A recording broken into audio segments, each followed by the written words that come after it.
people get in a habit of knowing what's going to be reactive, what you are going to be reactive about. And unfortunately, until we conquer that, those same things keep occurring because we have to learn the lesson that the universe is trying to teach us about how we're reacting to things. So every day, remember we discussed this, every day is a new step. Just take a step that day.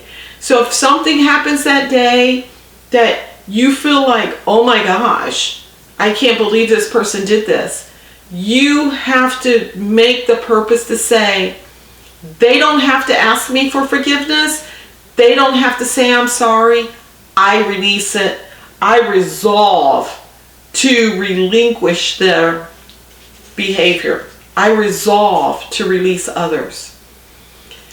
This is something in my life growing up and even in my adult that I have had to resolve that I'm not going to walk in unforgiveness towards people in my family, towards prior friends, towards my children, towards my ex-husband.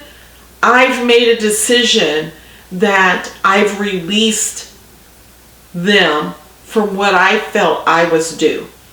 Because when we set our standards of what's owed to us, no one is going to meet those standards.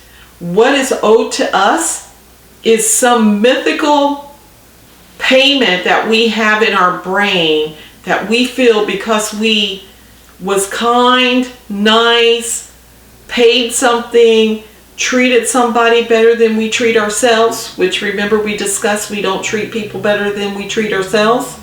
We treat ourselves the way we treat others.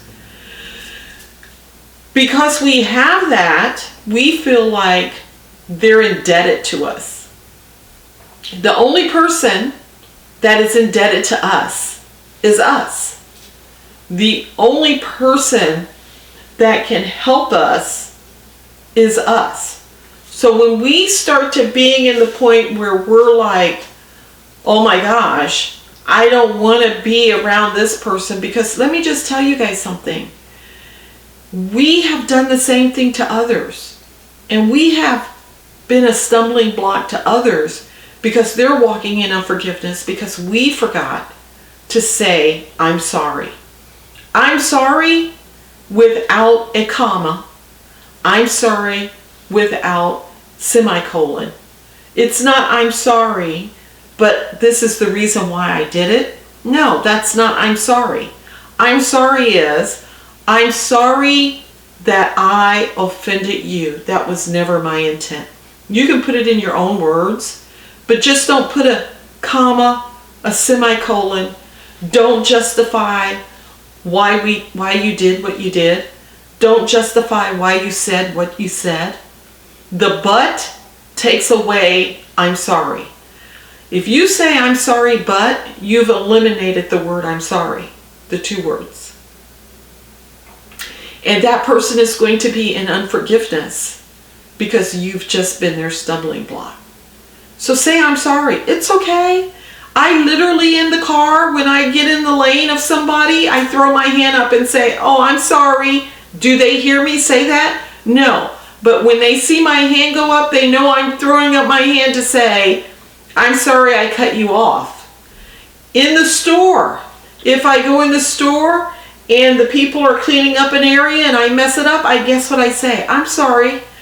I didn't mean to give you more work to do.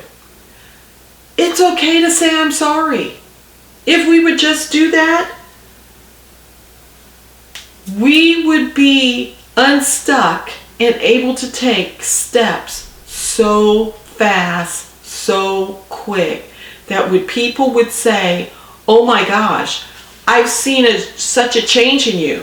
And the reason why that becomes important is because unforgiveness stops you from being peaceful. And so we want peace, we want joy, and we want happiness in our life. And peace, joy, and happiness starts with us.